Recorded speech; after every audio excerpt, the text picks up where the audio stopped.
Hello everyone, this is K M Shovan from English Insights. আজকে আমরা HSC Jessore board 2025-এর preparation অংশটি সলভ করব। চলো শুরু করা যাক।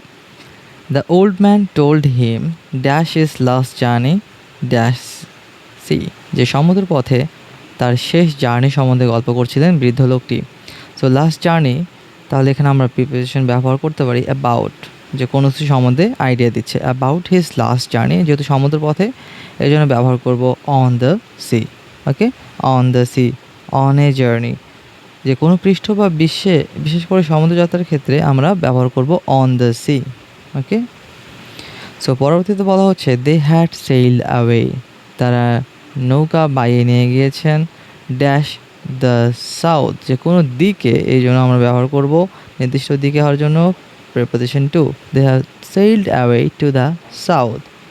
হি সেড, তিনি বললেন until they arrived dash cold grey seas, যে শীতল ধূসর সমুদ্র।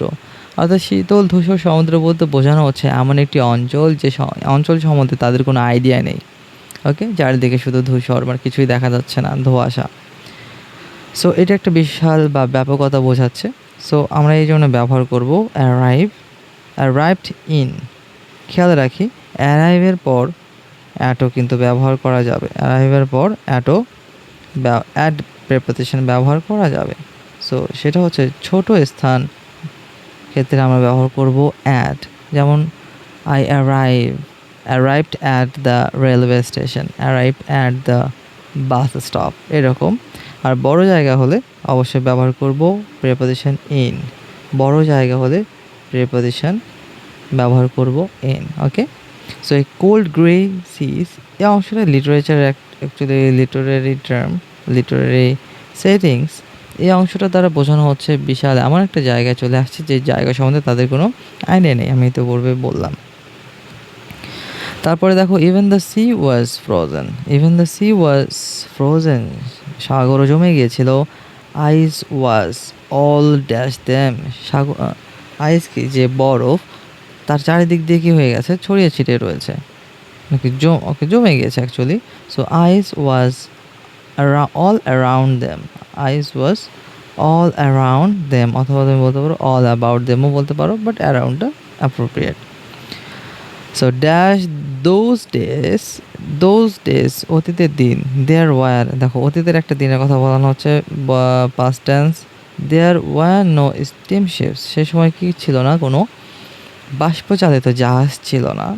ওকে, সো আমরা ব্যবহার করতে পারি এখানে in those days. The and the big white sails, যে সাদা পাল, ড্যাশ দের শিপ, যে কোনো জাহাজের অংশ, জাহাজের সাদা পাল বোঝালে এখানে আমরা প্রিপোজিশন ব্যবহার করব of their ship opened wide, একদম চারিদিক দিকে মেলেছিল। অ্যাজ দ্য স্ট্রং উইন্ড, শীত শক্তিশালী বাতাস, ব্লিউ দেম, কী করলো, তাদেরকে উড়ে নিয়ে গেল। কুইকলি উড়ে নিয়ে যেতে থাকলো, ওই পালে বাতাস দিতে লাগলো, যার ফলে জাহাজটি সামনের দিকে এগিয়ে যেতে থাকলো। ড্যাশ দ্য আইসি ওয়াটার, এই আইসি ওয়াটারের মধ্যে দিয়ে, এখানে আমি ব্যবহার করতে পারি থ্রু দিস, কোনো কিছুর মধ্যে দিয়ে, through the icy water, through the jungle, okay, through the forest, কোনো কিছুর মধ্যে দিয়ে হলে আমরা থ্রু ব্যবহার করতে পারি, অথবা ওভারও হতে পারে, over the icy water. The weather was very cold, আবহাওয়া কি ছিল, খুব ঠান্ডা। And there were no birds, কোনো পাখি ছিল না, অর অ্যানিমালস, পাখি প্রাণী কিছুই ছিল না। Okay, dash that snow covered country, যে এই যে একটি তুষার আবৃত বা বরফাচ্ছন্ন একটি দেশ বা অঞ্চলের কথা বলা হচ্ছে। সো এই জায়গাতে আমরা ব্যবহার করতে পারি in that snow covered country. But one day, কিন্তু একদিন, the seller saw an Albatross, একটা অ্যালবাট্রস সামুদ্রিক পাখি দেখলেন। ফ্লাইং ওভার দ্য শিপও হতে পারে, আমরা এটা কি দেখলেন, যে একটি অ্যালবাট্রস উড়ে আসতেছে তার জাহাজের দিকে। ওকে, এমনও যদি সিনটা এরকম হয়, তাহলে আমরা ব্যবহার করতে পারি towards the shape. Okay, so এটা হচ্ছে আজকে যশোর বোর্ড 2025-এর প্রিপারেশন অংশটি। তোমরা এই যে ব্যাখ্যাগুলো আছে, ভিডিও পজ করে ব্যাখ্যাগুলো দেখতে পারো। আর Stay with me. Okay, this is Game Shobhan signing out.